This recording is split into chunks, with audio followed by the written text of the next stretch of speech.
Monty Python and the Holy Grail. Monty Python and the Holy Grail 有许多滑稽的。 If you do not open this door, we shall take this castle by force.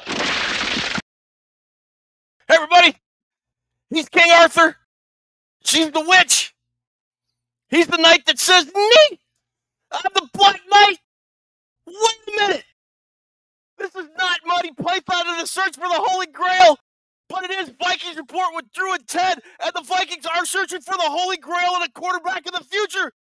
Gentlemen, how are you? Chris is back. I'm here. Chris is back. Chris, I want to ask you, what is the airspeed of an unladen swallow? I don't know. You talking African swallow or European swallow? What? A swallow carrying a coconut? It could grip it by the husk. It's not a question of where he grips it. It's a simple question of weight ratios. Oh, god dang, it's good to be back. It's great to have you back, Chris. Welcome, everybody, to episode, I don't know what we're on, Ted. Help me out. We're on episode 129. You know, a couple years ago, it was like, I think it was right before COVID, my wife and I went to a Gordon Lightfoot concert. We were coming home from somewhere, and a Gordon Lightfoot song came on, and I went, man, Gordon Lightfoot, man, he was so good. And my wife was like, yeah. Jesus, is he dead? I was like, I don't know. Is he dead? Deanna's looking up on his phone. She's like, no, not only is he not dead, he's touring, and he's coming to St. Louis. And I said, let's get tickets and go. So we did. We got tickets, and we went. And he was like 2 songs into it. And he said, the reports of my demise have been greatly exaggerated. And I feel like that's the case with Chris, because he's back, baby! Bring out your dead! Here's one. 9pence. I'm not dead. What? Nothing. Here's your 9pence. I'm not dead! Here. He says he's not dead. Yes, he is. I'm not.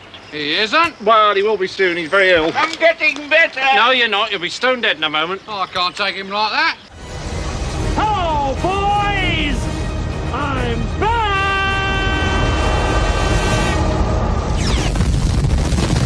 I'm like Abe Vigoda over here. People have declared me dead about half a dozen times before it actually happened. Remember Fish? Tom, can you get me off the hook? For old time's sake. Fish? Yeah. Remember Jack Sue on that show? Yeah. They all got stoned, and he walks over to Wojo, and he says, dude, have you seen my legs? They're about that high. The opening theme to Barney Miller has what might be the greatest bass line. It's the only bass line I could never learn. So great. That's the one. Love Really? that. That's Love that the song. one bass line I could not master.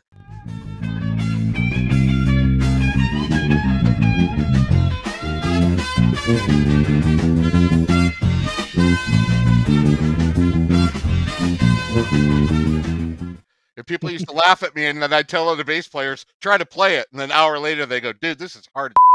It's not written on music sheet anywhere? Like you couldn't go to like a music store and buy it? No, it probably is now, but back when I was playing bass, everything you had to listen to off a cassette tape or an 8-track tape, or I just couldn't play it. I was still early on in my playing career, but I stuck to simple stuff like anything Eric Clapton played. Well, folks, welcome to the show. We got episode 129. We'll be talking inside linebackers tonight. We got a fair amount of Vikings news to talk about. As you can see, Chris is back. We've already been giving him a hard time. He is not, in fact, dead.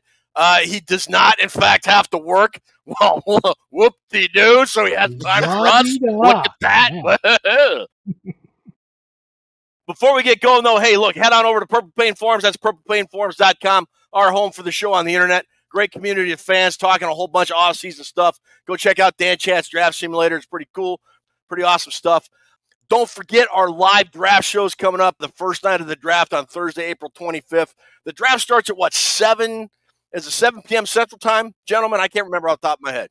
I believe the ceremonial booing of Roger Goodell commences at about 7 p.m. Central.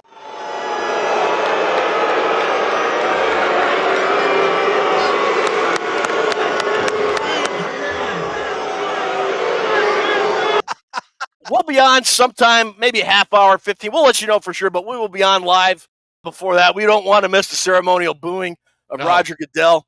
And Drew just showed our big prize giveaway, the official 2024 Minnesota Vikings draft cap. That is what the either one or both first-round draft picks will be wearing when they come out on the stage and hug Roger Goodell and then get their picture taken. as they are selected by the Vikings. So that's our one prize giveaway. We'll be giving away some other stuff, but we'll be on for the entire first round that Thursday. Ruby's out there somewhere. She's got some stuff going on. She can't really come on camera and say hi, but she's making all this happen. So hi, Ruby. Hope you're doing well. But yeah, draft is getting close, man. I do want to say when it comes time to replace Roger Goodell, it should be done by strange women in ponds distributing swords. Strange women lying in ponds distributing swords is no basis for a system of government. Supreme executive power derives from a mandate from the masses, not from some farcical aquatic ceremony. Be quiet!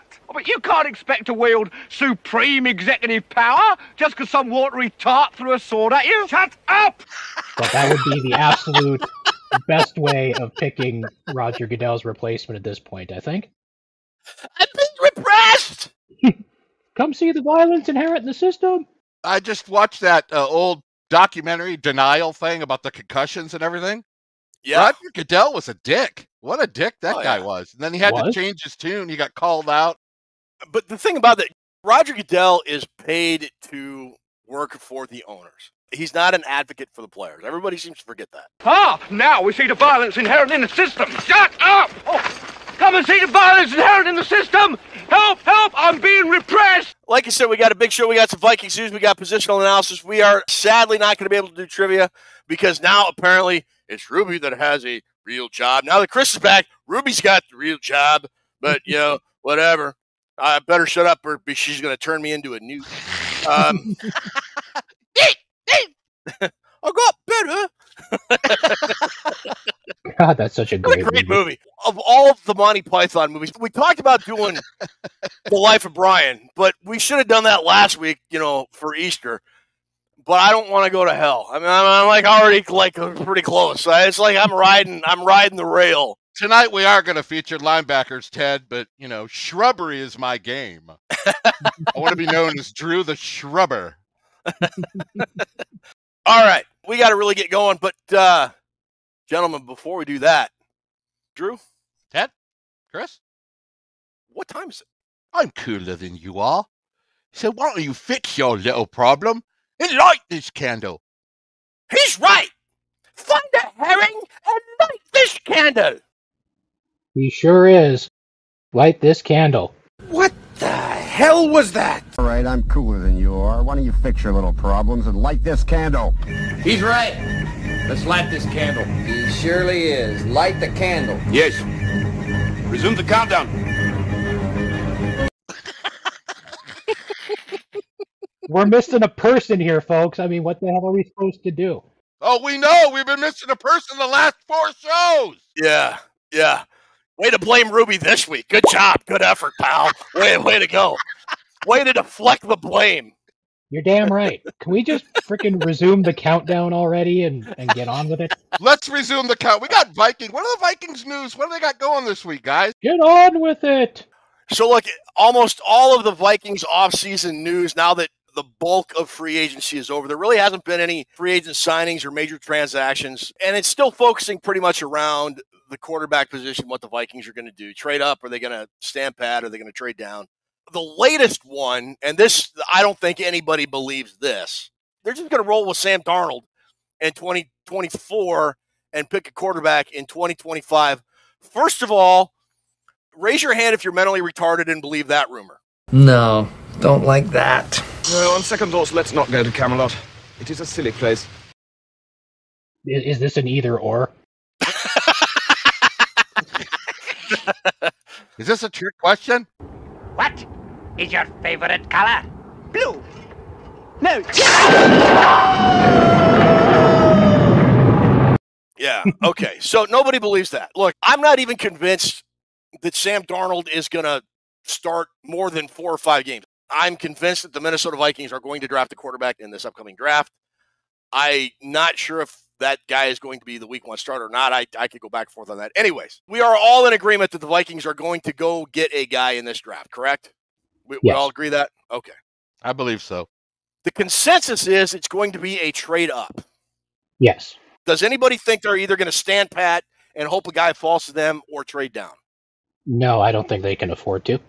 I don't think they will, but I understand if they do. So I will point out over at SB Nation, we are starting with our bloggers mock draft, where the folks that run each of the SB Nation NFL sites kind of go through the motions for the first round of the draft. And they'll be doing the second round, but I don't care because we don't have a second round pick, so they can do whatever they want. But so I will say, if you go over to the website before, or now that this is airing on Saturday, we did wind up trading up in order to acquire a quarterback. It cost more than I would have liked, but it was the price that had to be paid in order to get up to number 4 with Arizona. And we did wind up with J.J. McCarthy as the hopeful long-term franchise quarterback of the future.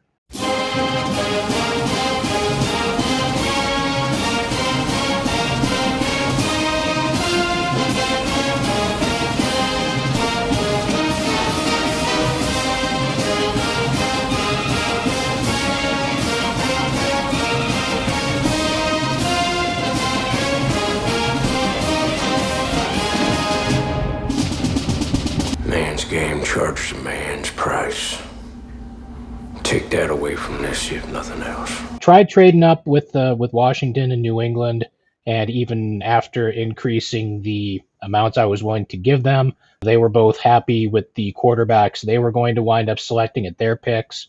Washington took Drake May at number 2, and New England took Jaden Daniels at number 3. And I wanted to make sure I got to number 4 to make sure we got a quarterback, because if you only get up to number 5, that leaves you vulnerable to getting leapfrogged by a Denver or a Vegas or someone else that's looking for a quarterback. And then you look like a dope because you trade up for a quarterback and there's no quarterbacks there to take. I mean, Michael Penix and Bo Nix might be all right, but I'm not taking either of those guys at number 5. I did do what I needed to do to get up to number 4 and bring J.J. McCarthy to the virtual Minnesota Vikings as a part of our draft. You okay with that? So, Drew, are you okay with giving up 11, 23, and a first-round pick next year? You know, I don't want to give up a first-round pick next year, but I'm afraid that's what it's going to cost. I would actually like to get a quarterback at 11 and then have a first-rounder next year and that 23 this year. I mean, if they want one of the top 4 that Chris just mentioned it perfectly, which is probably the plan they're going to have. I want to go into a Viking draft where we have all of our picks. I tried to get away without giving up the first rounder next year. I mean, I had to offer more to Washington, obviously, because the second pick is worth more than the third and the fourth pick, if you look at some of those charts. But yeah, both New England and Arizona both came back saying that they needed next year's first rounder in order to drop back that far. And I think New England was waiting to see who Washington took. If Washington would have taken Daniels at 2, I think there was a chance that we could have gotten there at 3 and taken May instead. But Washington wound up taking May, and New England was happy with Daniels, and so that's how we wound up with McCarthy at 4. Like a lot of the chatter in recent weeks, it first started out that the Vikings were very interested in J.J. McCarthy. In recent days and weeks, it has now switched to Drake May. First of all, I don't believe anything about any quarterback rumor from any team at this time of year. I don't. I just don't. I do believe the Vikings want a quarterback. I still believe it's J.J. McCarthy. Drew and I have talked about it while Chris was off working, that now that he's no longer playing for my favorite college team's most hated rival, his big moment ability. When Michigan needed a big play in a big moment, J.J. McCarthy always came through. And I don't think that is something you can coach.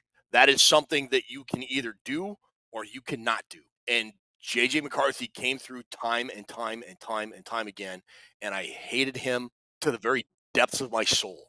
But if he can do that for the Vikings, I will be the first guy to start the GoFundMe for a trophy if he brings home a Super Bowl championship. I will make this proclamation right now.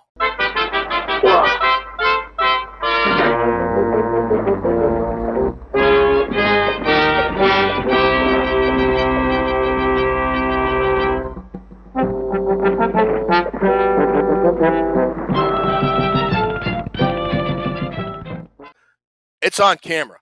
If J.J. McCarthy gets drafted by the Vikings and he wins a Super Bowl, I will go to the Minnesota Vikings Super Bowl parade wearing a J.J. McCarthy Michigan jersey. Oh, you hear that? Dude. You heard it right here. Right here.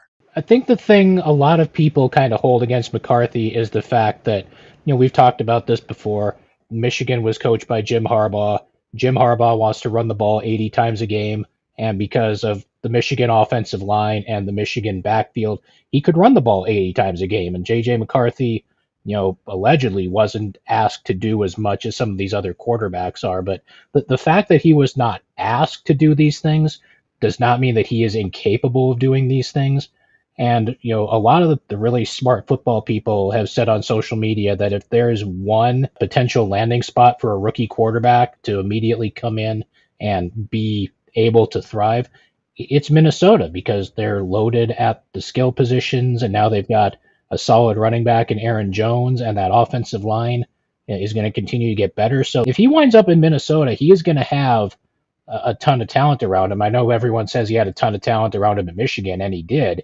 But if he winds up in Minnesota, that's just about as good a situation as a rookie quarterback can find themselves in. Michigan had the best defense in football, but Minnesota's going to have a top 5 defense. They got Aaron Jones. They got tremendous wideouts, which is better than Michigan had for wide receivers. So they might be set up a little better. They don't have the offensive line Michigan had, but the one thing you get with McCarthy is you get a guy in the huddle that goes, let's kick their ass. We're going to go down and score on this drive. You're not going to see him sulking on the sidelines with a towel over his head. Watch J.J. McCarthy on that last drive to tie that Alabama game. That's what you get. I will say this about having to give up next year's first-round draft pick. A lot of people say, I don't want to do it. I don't want to do it. Don't make the trade if you have to do that. A lot of people don't realize or are conveniently forgetting or whatever that going into next year, the Vikings will have over $100 million in available salary cap space entering free agency. Although draft picks are valuable, and I'm not trying to downplay that, in recent years, the Vikings have needed draft picks because they haven't had room to maneuver in free agency. Next year, they will. So of all the years to be able to sacrifice a first-round pick to move up and go get your guy, this is the year to do it, because you will have plenty of cap space to be able to afford to lose a first-round pick and make up for it, at least in the short term in free agency. Now, it's not something you can do every year like the Rams have been able to do. Look, the Rams, I think, kind of got lucky, and they won a Super Bowl, so credit to them. They won a Super Bowl. Yeah. But I don't think that's a long-term viable strategy for continued success in the NFL. I mean, they were like one or two guys away. They got Jalen Ramsey, Matthew Stafford won the Super Bowl, and they sort of cratered for a couple years. I said I don't want to give up next year's pick, but I'll be glad to go to get our franchise guy. And if McCarthy works out, nobody's going to remember or care that they gave up 3 first-round picks. It's only too much to give up if it doesn't work. Yes. And if it doesn't work, 2026 comes around and you've got your first round pick back, and you're going to have a new head coach and you're going to have a new GM, because if the Vikings don't hit on this quarterback, Kevin O'Connell and Kwesi Adolfo-Mensah are going to be out of a job. So you take your swing now. I don't think next year's quarterback class is as good as this one had. J.J. McCarthy would probably be QB1 in next year's quarterback class, or at least in the discussion for it. So if you can go ahead and get him now, get him now. I mean, full disclosure, I was hoping to find a way to get Jaden Daniels, because, I mean, everybody kind of has their guy in the quarterback race, and I like Daniels a lot, but I'm not unhappy to wind up with J.J. McCarthy in this scenario at all. So here's my kind of conspiracy theory. Mock drafts are very tame for the most part. They don't do a lot of trades. People that do mock drafts, go get some professional help, go to Mock Draft Anonymous or whatever. But they never come close to the real draft. It reminds me of that scene in Monty Python and the Search for the Holy Grail, where they're at the cave and there's a bunch of bones around. All of a sudden, this cute little furry white rabbit comes out, and the cute furry white rabbit is actually like draft night. One rabbit stew coming right up. Look.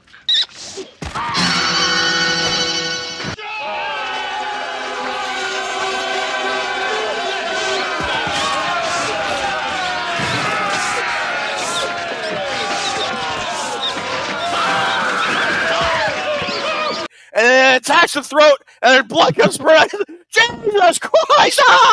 Because wild happens. That's what's going to happen. And this is my wild prediction. There is going to be a 3-way trade between the Cardinals, the Vikings, and the Chargers. This is my belief. I think Jim Harbaugh loves J.J. McCarthy. Loves him like his son. I truly believe that. And he wants to give J.J. McCarthy the best chance to succeed. He does not want J.J. McCarthy to go to a bad situation, and he's pretty sure McCarthy is not going to go before Caleb Williams, Jane Daniels, and Drake May, probably. So that leaves probably of those, take those top 3 teams out, that leaves Minnesota as the best remaining option. I don't think Harbaugh has any ill feelings towards the Vikings. It's just, he's like, you know what, just didn't work. First-class organization, probably the best chance for McCarthy to succeed. So there's going to be some kind of drug deal where the Vikings move up to 4 to ensure they can get McCarthy.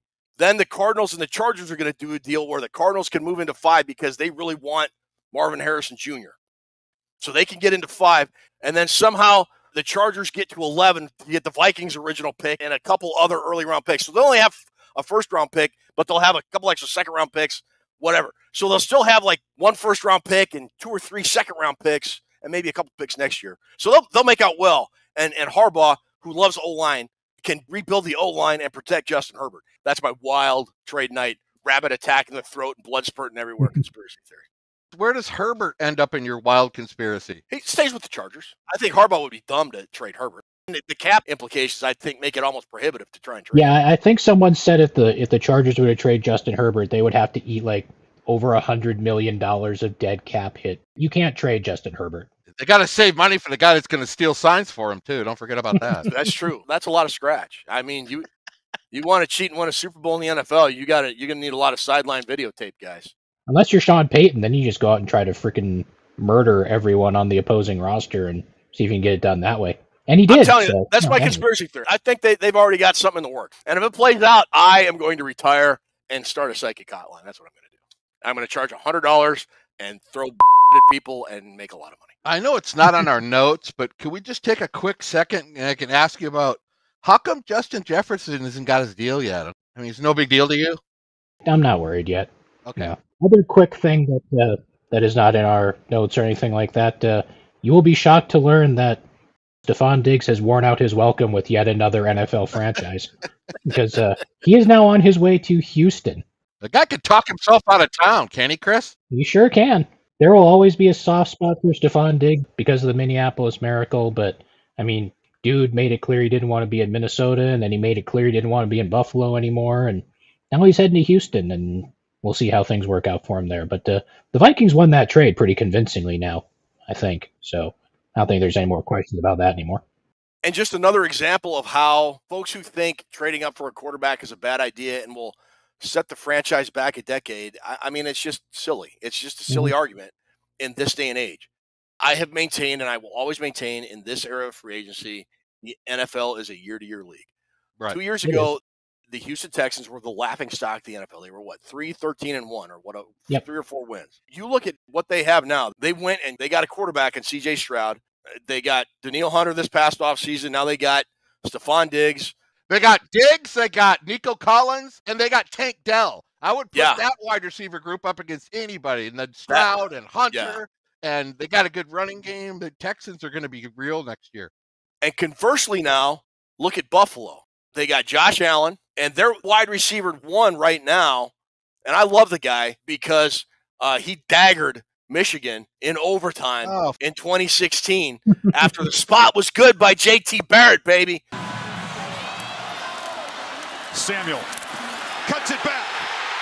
Ohio State wins.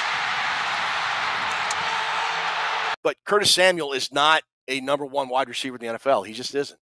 I mean, I love the guy, and he's had some moments in the NFL, but he's not a number 1 wide receiver. I mean, Buffalo right now, you look at their roster compared to what they had last year, the talent they've lost, they're like an 8 or 9 win team, maybe. That Super Bowl window's closed. I mean, Josh Allen or no Josh Allen, I think that window's closed.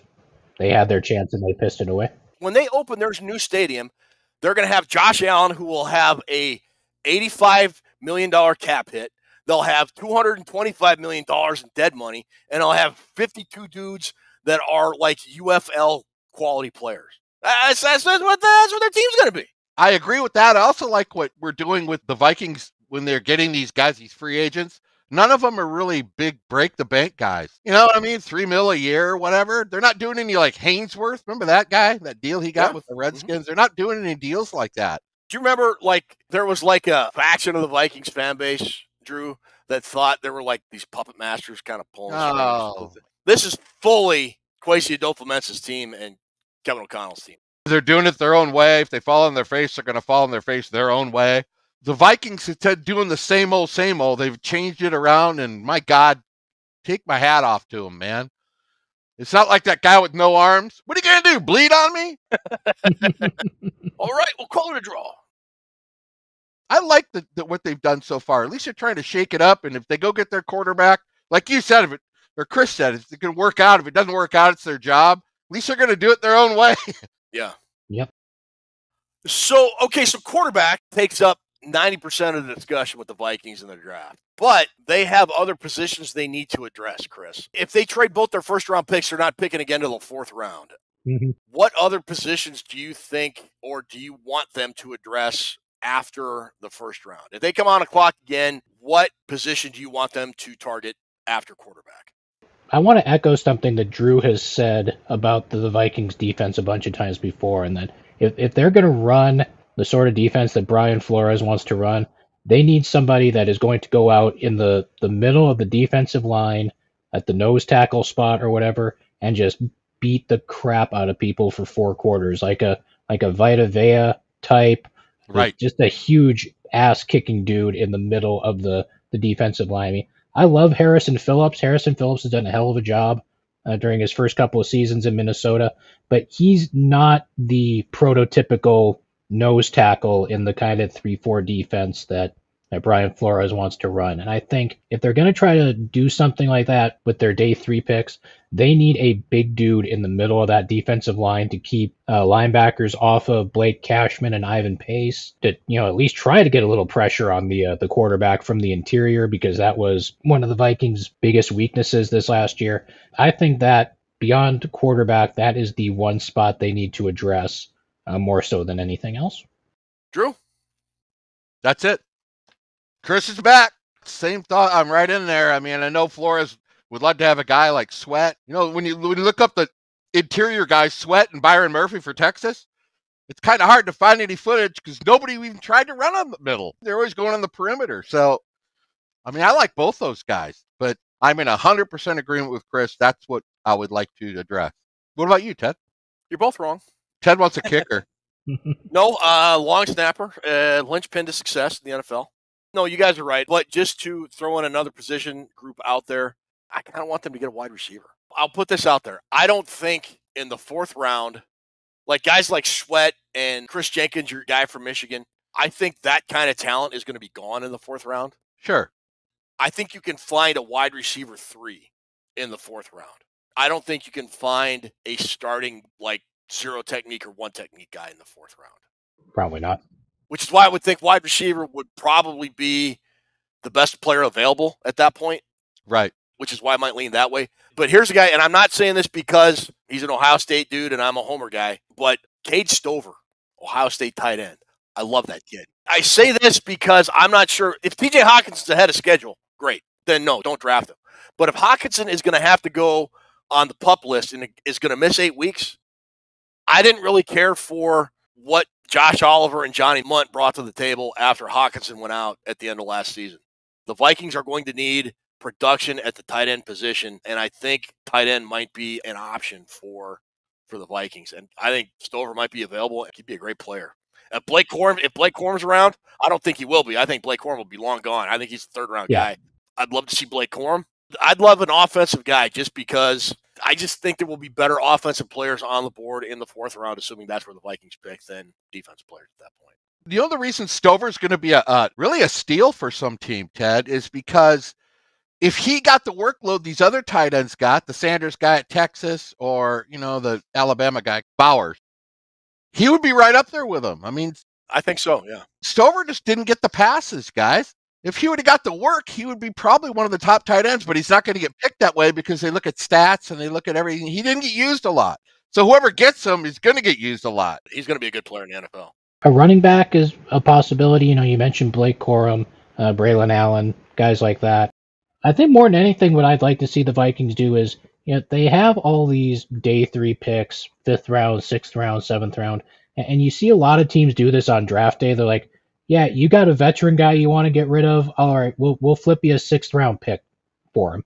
and we'll take on this veteran guy for a year. Trading picks that, no disrespect to the 5th and 6th and 7th rounders, but you're going to cut more of those guys than you're going to keep. If you can move one or two of those picks for established dudes that can contribute right away, that I would almost rather see that than, guys that are probably not going to work out. But I mean, you can't do that with all your 5th, 6th, and 7th rounders, but I would like to see the Vikings take a stab at doing that once or twice in this year's draft, I think, whether it's to add to, I mean, it wouldn't matter what side of the ball they want to add to. If they want to add something on defense, maybe you can get something on the offensive side, but yeah, try flipping some of those late round picks for established dudes that can help you out.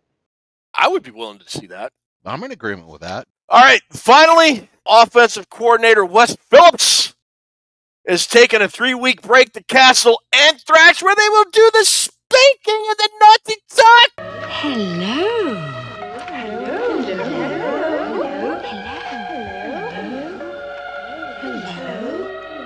Hello. 3 weeks off, like in the off season before the draft. It's like saying you cannot go Christmas shopping in April. That's like getting suspended from school in June.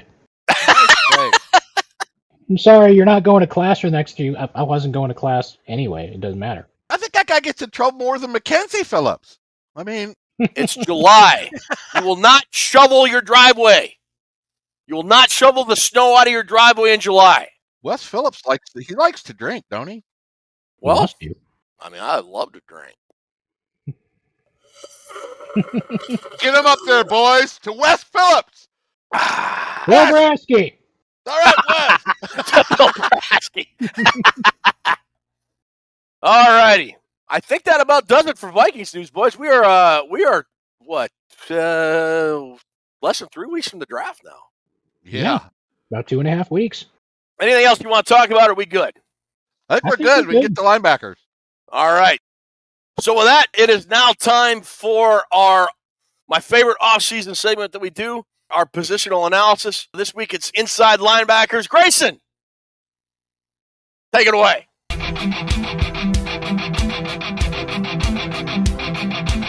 Hey everyone, it's Ted's grandson Grayson, and now it's time for the Vikings Report off-season positional analysis segment. Hit it, Papa. Man, that kid's great, isn't he? Hit it, Papa. Absolutely. So for Easter, they were at my son-in-law Greg's parents, so it was just kind of another day here for us. So I kind of missed him because, like, whenever he comes over, he peppers me with football questions. He's like, so, Papa, tell me who you think your best 5 wide receivers are, and I'll rattle off 5 guys, and he'll say, so, Jamar Chase isn't your top 5? Oh, well, yeah, of course, Jamar Chase is in my top 5. Why wouldn't he be in my top 5? I haven't seen him since the Diggs trade. So we'll spend 20 minutes talking about the Diggs trade. You think Diggs trade was a good trade for the Bills? And I just love it, man. He's just a good kid. Does he follow the whole league, or is it just Minnesota? Or it's the whole league because it's all Madden. Like in school now, it's Madden, and like he not only knows football players and teams, but like their Madden ratings. Man, when we were kids, we would know. Like I would flip over the football card, and I would know rush attempts, yards, touchdowns, yards per carry average for like 4 or 5 years. I would have it stone cold. Their stats are Madden. As long as he's not asking you about 3-cone times and No. If he starts doing that, you just point him to something other than football because we don't need that. The first time he looks at me and says, "Papa, this receiver's catch point is something to admire," we're gonna have a serious conversation. But no. Remember those old football cards when you turned them over and there was like a cartoon with a funny fact about the player? Yes. Yeah, those were sweet. Joe Schmo used to be a chicken farmer in his off time or something. It was pretty funny, dude. Was that not the 1975 Topps cards? Something like that. I mean, some of the baseball cards in the 80s had some of that too, I think. Yeah. Yes. Yeah. All right. So anyways, thank you, Grayson. What about Fair Hooker, my favorite football card?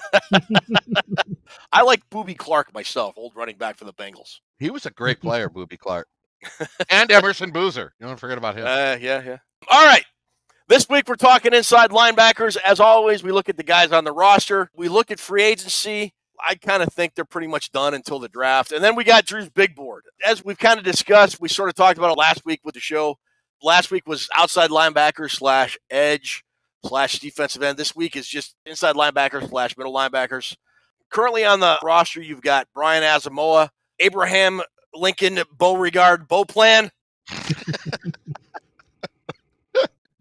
I wouldn't plan on having him around too much. I mean, he's probably going to be on the practice squad or something. Abraham, Gustav, Guton, Beauregard, Beauplan, Ivan Pace, Blake Cashman, and then Camus, Grugier, Hill. Those last two guys were both signed in free agency. What do you think of the inside linebacker? And guys, one of the guys they lost, Hicks. Thank you, Jordan Hicks. Yeah, I kind of was hoping that they would re-sign. I thought in year 2 with the Vikings, year 1 under the Brian Flores system, the guy really flourished, and I thought he had a fair shot to come back, but I guess you could kind of swap him out for Blake Cashman, who's a really good football player, finally healthy, and I kind of like Pace and Cashman and this core inside group of guys. Drew, what do you think? Yeah, I think the problem with Hicks was, I mean, Hicks is a great player, but he's starting to get that little long in the tooth. They might have been looking to go younger there. I don't know how much younger these guys are than him, but I liked Hicks. I thought he was a solid football player. I'm not only think they're done in free agency, but the guys they've picked up, man, I like all the linebackers that they picked up. Mm-hmm.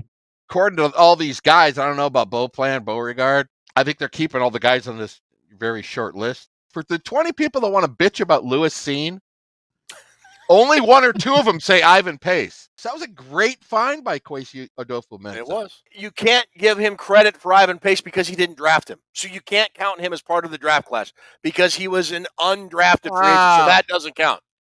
That's their argument, which is like trying to go cut down the largest shrubbery in the forest with a herring. Go. What? With a herring! It's like the holy hand grenade. Count to 3. No more, no less. That just made the holy hand grenade of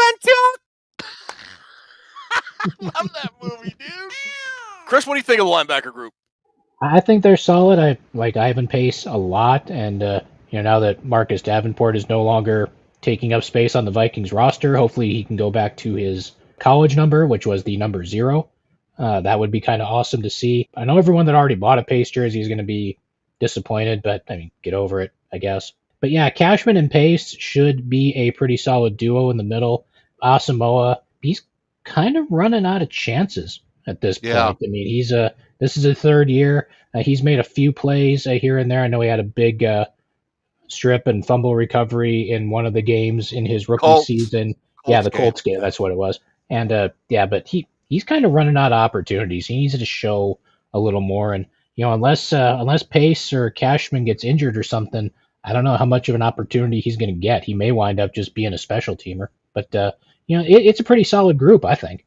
I agree. I really like Pace. I like the Cashman pickup a lot. Grugier Hill, I don't know a whole lot about them. They were well-regarded pickup, which I think may push Asamoah out, which is weird because I really like the Asamoah pick. I thought he was going to be a really good player, and it seemed like he was kind of on that trajectory his rookie year, and then Pace just kind of came in and said, get out. Mine. Yeah, basically. I spoke highly of that guy in this show a lot, Ted. You did. You really did, yeah. I spoke up for Asamoah. I got on my soapbox for him, had him on my Drew Big Board, said how great he's going to be, and he hasn't panned out, so he and I are going to have a problem, man. So, yeah, I kind of think they're done. When you look at the free agent list, surprisingly, there's still kind of a couple big names out there. Shaq Leonard and Quan Alexander are out there, and I think if the Vikings were still shopping, those are 2 guys I think might be on their radar, but I don't see them pursuing any more free agency in line, especially at linebacker. Do you guys? No, not in free agency. I think if Asamoah worked out the way he was supposed to, we wouldn't be even looking for one in the draft if he would have worked out. And I don't know what his problem is. He's a great football player, but I do like Zach Cunningham. I've always liked his game. He's not much in the coverage. He's pretty much a weak coverage guy, but that's not why you're getting Zach Cunningham. You're getting him as a tackler. I like Michael Walker from the Steelers, and I also like Kalike Hudson, only 26, played for the Wolverines. You don't like him. He's a good Blake player. Martinez is there. He was a Wolverine guy. Is he kind of over the hill for you, or? No. I think he was not used in the right capacity, but that's a guy from Michigan. He played linebacker. He played inside. He played middle linebacker, outside linebacker. He was covering people in the slot. Very versatile, and I think they just pigeonholed him when he got drafted. I mean, you can get that guy for cheap. Okay. That would be the only guy I would go out and get, but I think the Vikings are trying to get younger. So Okay, I don't know. that's fair. All right, Chris, anybody that sticks out to you in the free agency list that you would think they might go and get or not? I think if they do anything like that, it's going to be a lot closer to a training camp, or maybe even after training camp started, someone gets hurt and there's a dude like a Quan Alexander kind of hanging around out there. If he's not with the team already, you'd look at somebody like that. But, I don't think they're really going to be looking for anything like that between now and training camp. We've got the group of guys that we've got now, and I think that's kind of what they're going to roll with. Okay. All right. Well, with that then, Drew, why don't we roll out your big board? Let's do it. Let's do it. And let's start talking linebackers. Let's start talking linebackers. Besides quarterback, I've always been in the opinion that linebackers are probably the toughest position to learn in football. People are going to argue with me, but the linebacker, you got to plug the gaps and stop the running backs, oftentimes like Derrick Henry. You got to keep track of the backs in the backfield in the pass game. You got to line up in the slot. You got to cover tight ends. You got to cover running backs. They expect you to blitz the quarterback, cover on the perimeter.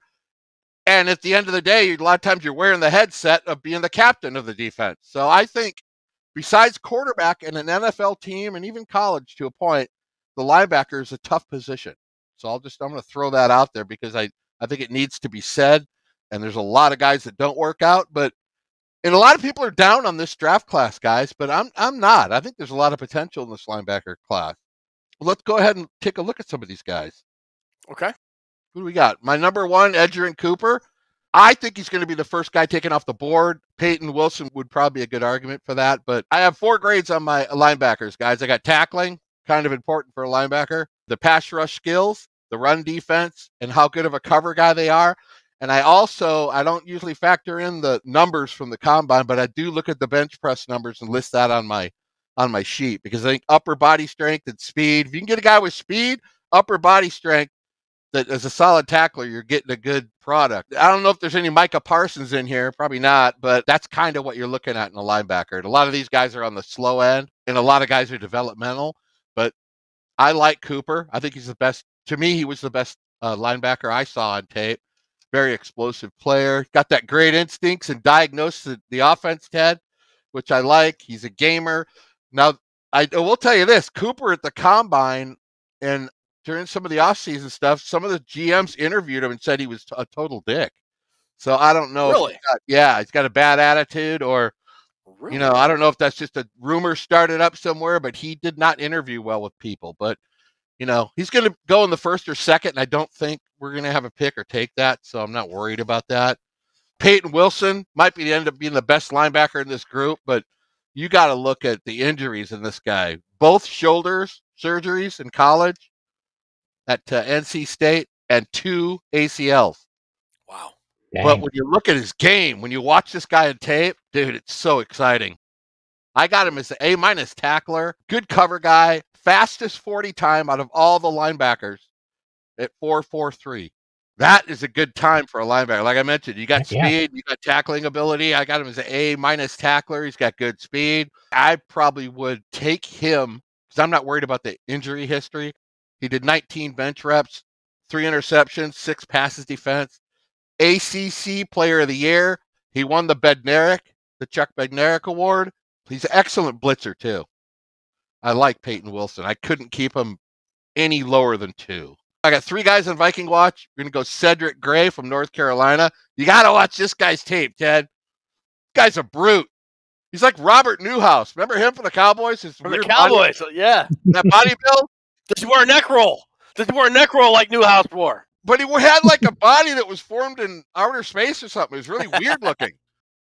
Cedric Gray, 4.64, a little slow, but listen to the production on this guy. 121 tackles, 5 sacks, 2 forced fumbles, interception, and 4 passes defense. That's not bad. Crazy, dude. In 3 full seasons, he had 368 tackles and 29 tackles for loss. I got this guy as an early second-round pick. I don't think he would even drop to us, but I had a great time watching this guy's tape. 6'1", 232.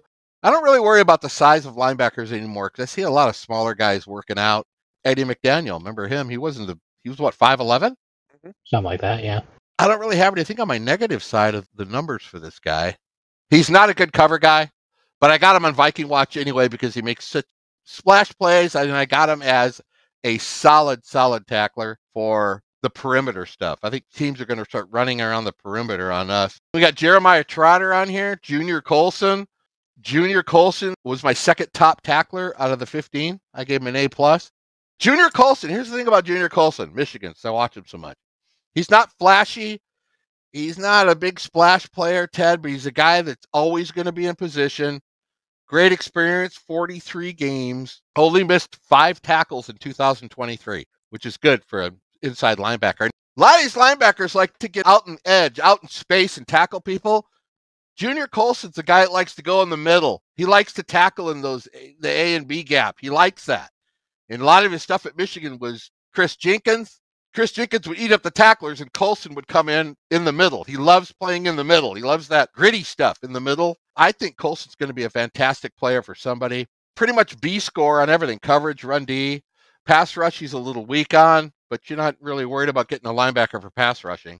That's an extra. Just a solid player, but nothing really stands out where you could say he looks like a Micah Parsons, but who does? Jeremiah Trotter, his dad played. I think, what did his dad play for?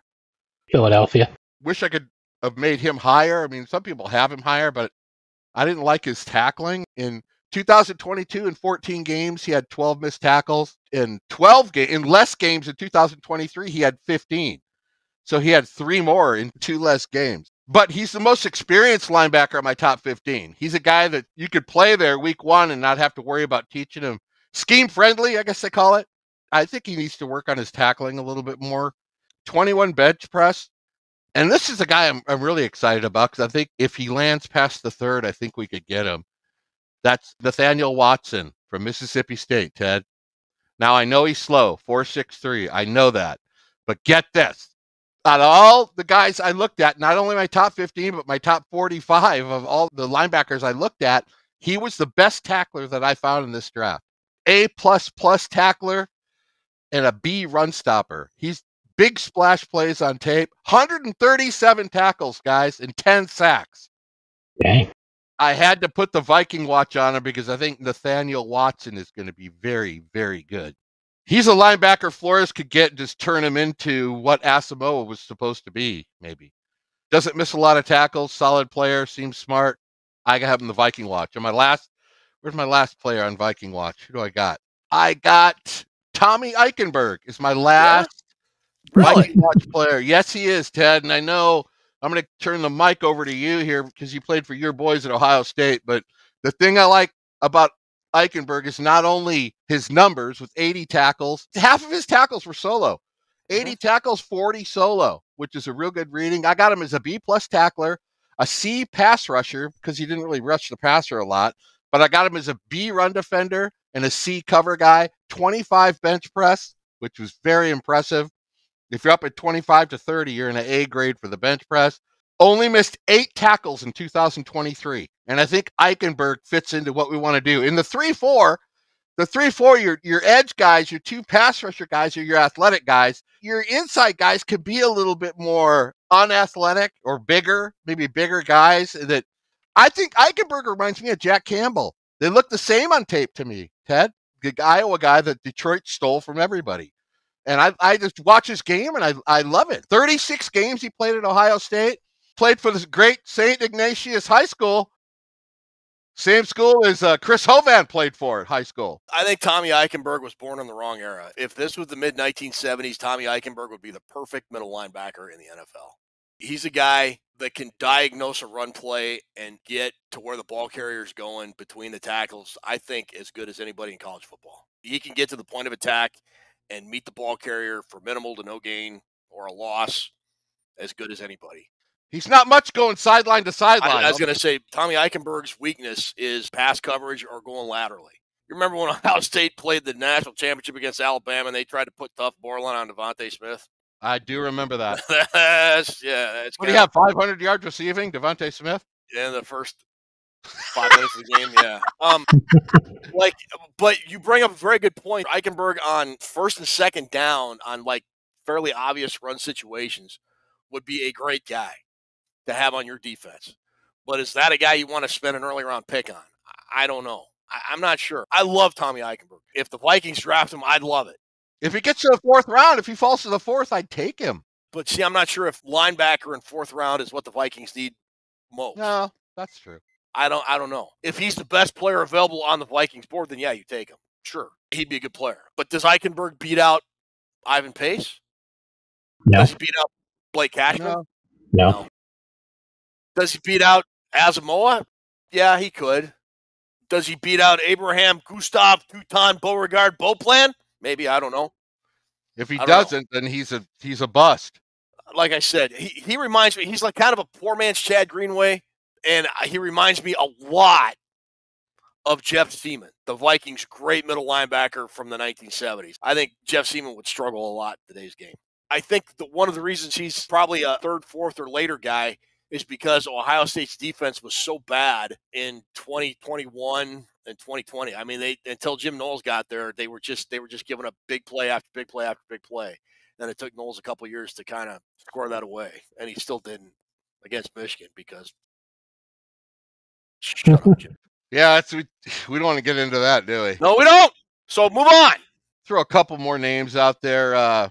Maurice Leofau from Notre Dame has to work on his tackling, and he's not much of a pass rusher, but I love his closing speed, and I love how he's the guy that rallies the team together. He's a good team player. I think he's a good box inside linebacker. He's one of the few guys on here that have a lot of cover skills. I would be interested in him as well, but I didn't put him on exactly on Viking Watch. But the last guy I want to mention is the great Steel Chambers, Ted. Steel Chambers. Yes, 2 Ohio State guys made my list. What the hell kind of a name is that a porn name? Before we get into Steel Chambers, let me throw his picture up there so you guys can see it. There it is, Ted. Is that Donna Summer? Might be Donna Summer looking for some hot stuff. What's up with Steel Chambers? He's a converted running back. I don't know if you remember him as a running back or not. I do not remember him as a running back. He started out his Ohio State career as a running back, and they said, look, we're running back you. You ain't going to make it here if you don't change positions. So they asked him to move to linebacker, and again, this was in a period of time when Ohio State's defense was not the Silver Bullets. They were the Silver Dog. Look, Chambers is kind of opposite in a lot of ways of Eichenberg. As a running back, he was not fast as a running back, but as a guy in coverage, he's pretty good. I mean, for a linebacker, he can get out in the flat and he can cover dudes. I don't think he's as good a tackler as Eichenberg is, but he's not bad for a guy that used to be a running back.